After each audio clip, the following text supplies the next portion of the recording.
किसी गांव में एक श्याम नाम का किसान अपने छोटे से परिवार के साथ रहता था। इनका परिवार बहुत ही सुखी था।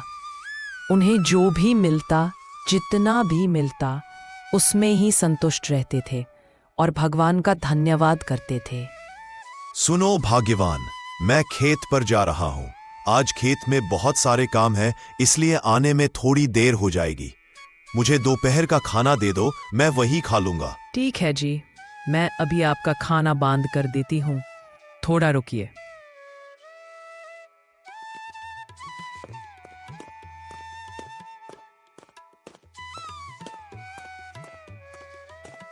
माँ, मैं और दीदी भी स्कूल जा रहे हैं। हमें भी जल्दी से खाना दे दो। सुषमा, माँ ने जो तुम्हें टिफिन दिया है उसे याद से खा लेना, देर मत करना। ठीक है दीदी, मैं याद से खा लूंगी। श्याम का ये हंसता खेलता परिवार जल्द ही नई मुसीबत का सामना करने वाला था। उस साल गांव में बारिश ज्यादा होने के कारण गांव में बाढ़ आ जाती है, जिसकी वजह से सभी गांव वालों को जान और माल की बहुत हानि होती है। सभी किसानों की फसल तहस नहस हो जाती है।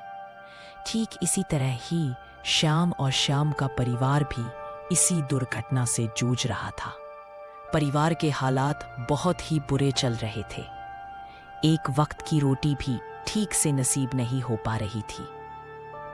सुनिए, अगर ऐसा ही चलता रहा तो हमारा पूरा परिवार भूख से ही मर जाएगा। नहीं, मैं ऐसा नहीं होने दूंगा। मुझे कुछ ना कुछ तो करना ही होगा। मैं ऐसे ही अपने परिवार को भूख से मरता हुआ नहीं देख सकता। मैं बाहर जा रहा हूं काम ढूंढने के लिए। मैं तुम सब के लिए कुछ न कुछ खाने के लिए जरूर लेकर आऊंगा। ठीक है जी, लेकिन अंधेरा होने से पहले ही आ जाना, भले ही आपको कोई काम ना मिले। यह कह के श्याम काम की तलाश में घर से बाहर निकल जाता है और लोगों के पास काम मांगने लगता है। लेकिन बाढ़ की वजह से सभी गांव वालों की हालत बहुत बुरी थी। कोई भी श्याम को काम पर नहीं रख सकता था। निराश होकर श्याम दूसरे गांव में काम ढूंढने के लिए जाता है और काम की तलाश करने लगता है। सुनो भाई, क्या तुम मुझे अपने यहाँ कोई काम दे सकते हो? मैं किसी भी प्रकार का काम कर सकता हूँ। आप भले ही मुझे काम करने के बदले थोड़ा सा खाना ही दे देना। ठीक है, मैं तुम्हें काम पर तो रख लूंगा, लेकिन तुम्हें ये सारी बोरियों को मेरे गोदाम पर रखना होगा। तुम ये काम कर पाओगे? हालांकि वह बोरियां बहुत भारी थी, लेकिन श्याम अपने परिवार को भूख से मरता हुआ नहीं देख सकता था। इसलिए वह उन बोरियों को रखने के लिए मान जाता है और बोरियों को अपने सर पर रखकर गोदाम पर रखने लगता है। सूरज ढलने से पहले श्याम सारी बोरियों को गोदाम पर रख देता है। वह आदमी श्याम को खाना खाने के लिए देता है। खाने को लेकर श्याम सीधा अपनी घर की ओर निकल पड़ता है। मुझे रात होने से पहले जल्दी से घर पहुंचना होगा। आज मेरा परिवार भूखा नहीं सोएगा। लेकिन जब श्याम जंगल को पार करने लगता है तो उसे एक सेब का पेड़ दिखाई देता है। वह पेड़ सेबों से लदा हुआ था, जिसे देख श्याम बोलता है, कितने सारे सेब हैं इस पेड़ पर। लगता है आज मेरी किस्मत बहुत अच्छी है। इस पेड़ में से थोड़े सेब तोड़ लेता हूं अपने परिवार के लिए। सुनैना सुषमा इसे देखकर बहुत खुश हो जाएंगी। श्याम जैसे ही पेड़ के पास जाता है सेब तोड़ने के लिए, इतने में उस पेड़ के पीछे से एक बहुत बड़ा सा शेर निकलकर श्याम के आगे आ जाता है। श्याम उस शेर को देखकर डर के मारे कांपने लगता है। डर की वजह से उसके हाथ पैर सुन्न पड़ जाते हैं। तुम्हारी हिम्मत कैसे हुई इस पेड़ के सेब तोड़ने की? मुझे पता नहीं कि जो भी इस पेड़ से सेब तोड़ने की कोशिश करता है, मैं उसे कच्चा चबा डालता हूँ। तुझे भी आज मैं कच्चा चबा डालूंगा। शेर की बातें सुनकर श्याम उस शेर के सामने रोने लगता है और अपने परिवार के बारे में बताता है। देखो शेर भाई, मुझे जाने दो। अगर मैं आज ये खाना अपने घर नहीं ले गया तो मेरा परिवार भूख से तड़प तड़प कर मर जाएगा। घर में अनाज का एक दाना भी नहीं है। मैं सिर्फ अपने परिवार की भूख मिटाने के लिए सेब तोड़ना चाहता था। श्याम की बातें सुनकर शेर को उस पर तरस आ जाता है। वह श्याम को उस पेड़ के सेब तोड़ने देता है और उस सेब के जादुई बीज के बारे में बताता है। मेरी बात ध्यान से सुनो।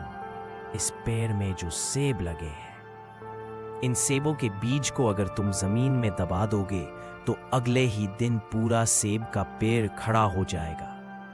ये सेब लो और इस जंगल से निकल जाओ और दोबारा यहां कभी मत आना, नहीं तो अगली बार मैं तुम्हें नहीं छोड़ूंगा। ठीक है, मैं दोबारा कभी इस जंगल में नहीं आऊंगा, मैं वादा करता हूं।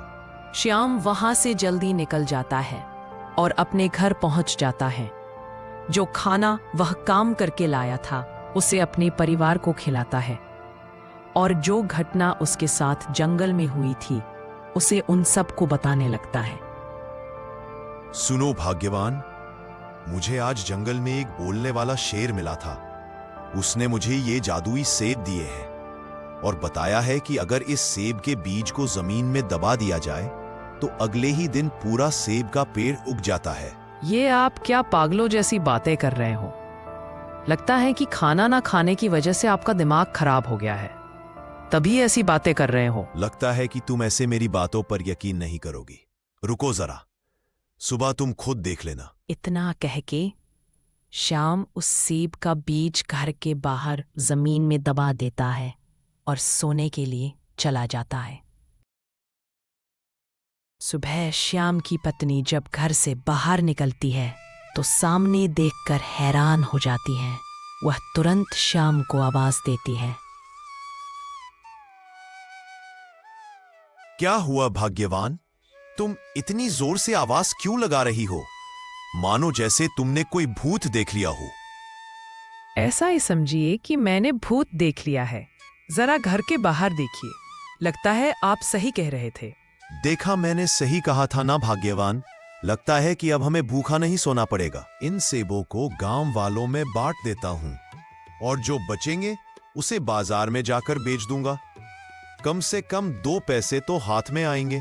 श्याम गांव वालों को सेब बांट देता है और जो बचते हैं उसे बाजार में लेकर बेच देता है। ऐसा प्रतिदिन करके श्याम का परिवार फिर से पहले की तरह हंसता खेलता परिवार बन जाता है।